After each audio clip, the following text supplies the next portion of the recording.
High বন্ধুরা, আজ আমি বেরিয়ে পড়লাম বন্ধুদেরকে নিয়ে বনমালীপুরের ব্রহ্মদত্ত ধাম মন্দিরে। তো চলো সবাই ওখানেই যাওয়া যাক। ওই হাই বলো, হাই বলো। লজ্জা পেয়ে গেছে।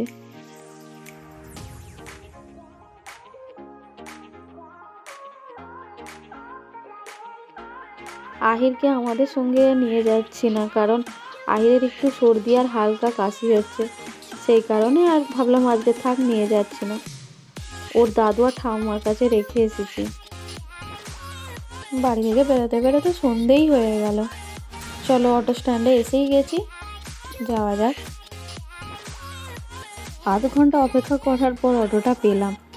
দুটো অটো এসেছিল, কিন্তু তাতে প্রচণ্ড ভিড়, তাই আমরা উঠতে পারিনি। প্রথমে ভাবলাম আমাদের হয়তো আর যাওয়া হবে না, কিন্তু যাক, শেষমেশ অটোটা পেয়েই গেলাম।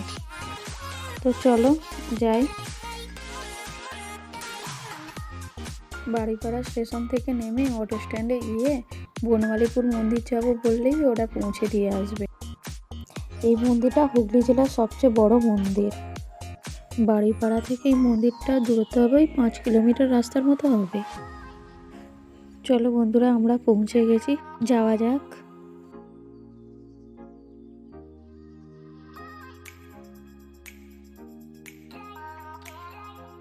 এই মন্দিরে আমি অনেকবারই এসেছি, কিন্তু যতবারই আসি আমার খুব ভালো লাগে এই মন্দিরটা। তোমরা এলে আশা করি তোমাদেরও খুব ভালো লাগবে।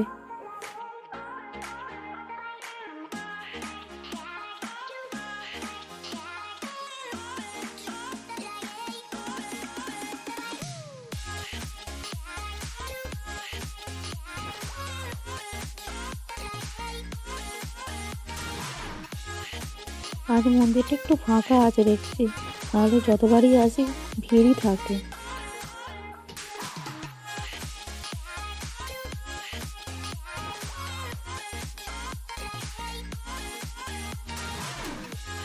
চলো আমি মন্দিরের ভেতর দিকে যাই, এবার দেখি মন্দিরের ভেতরটাই লোক আছে কি।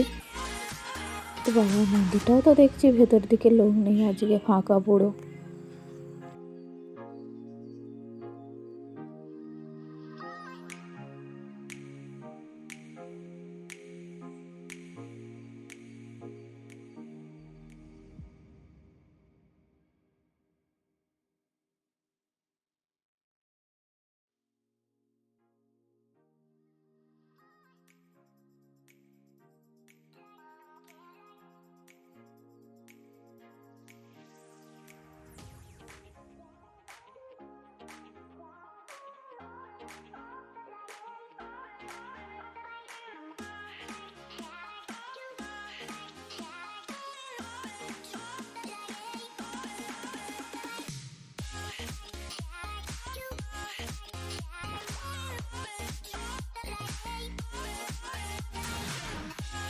এখানে ওই খেলার বন্ধু পেয়ে গেছে, ওদের সাথে খেলা করছে।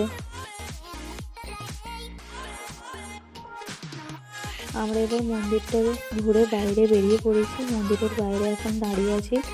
বাচ্চাদের মতো আমরাও খেলতে শুরু করে দিয়েছি। ছোটোবেলায় আমরা যেমন বায়না করতাম, কিনে দাও, ওইটা কিনে দাও, বাবা কিনেও দিত, আমরা খুব আনন্দ পেতাম।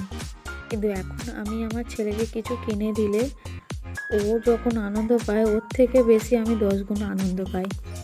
মন্দিরের বাইরেই অনেকগুলো খেলনার দোকান বসেছে, ওখান থেকেই বাহিরের জন্য একটা খেলনা নিয়ে নিয়েছি। খুব খিদে পেয়ে গেছিলো, তাই বাইরে বেরিয়ে এসেই আগে একটা চাউমিনের দোকানে ঢুকে চাউমিন খাচ্ছি।